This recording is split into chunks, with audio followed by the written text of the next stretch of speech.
నువ్వు నా కింద పనిచేయక్కర్లేదు బ్రదర్, నాతో కలిసి పనిచేయి. నా మాట విను. నేను డబ్బు మాట మాత్రమే వింటా.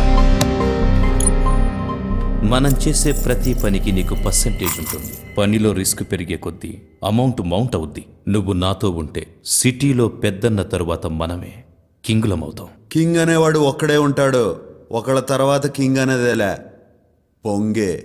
నువ్వన్న మాట నిజమే బ్రదర్.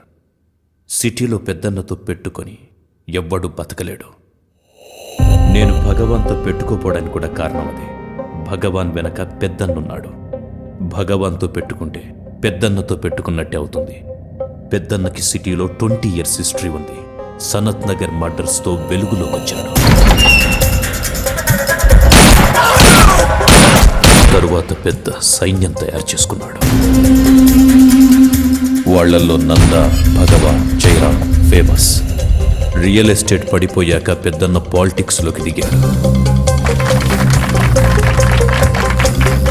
దాదాగిరి వదిలేసినట్టు పబ్లిక్కి కనిపించడం కోసం వీళ్ల ముగ్గురిని దూరంగా పెట్టాడు. కానీ ఎప్పుడు మర్డర్ చేయించాలన్న వీళ్లతోనే చేయిస్తాడు. రీసెంట్గా నంద సొంతంగా దందా చేస్తున్నాడని తెలిసి వార్నింగ్ కూడా లేకుండా వాణ్ణి చంపించబోయాడు. నంద ఇప్పుడు పరారిలో ఉన్నాడు. ఫైనల్గా చెప్పొచ్చేదేంటంటే, ఇంకా గాల నన్నిలా పార్టీకి పిలిచి పెద్దన్న, భగవాను, మారుతివాను అని ఏందేందో చెప్పి నువ్వు టెన్షన్ పడతాండవు, నన్ను టెన్షన్ పెట్టాలని చూస్తాండవు. ఇట్టా టెన్షన్ పడుతూ సంపాదించడం, సంపాదించిందంతా డాక్టర్లకు ఊడ్చిపెట్టడం అవసరమా? అది కాదు బ్రదర్.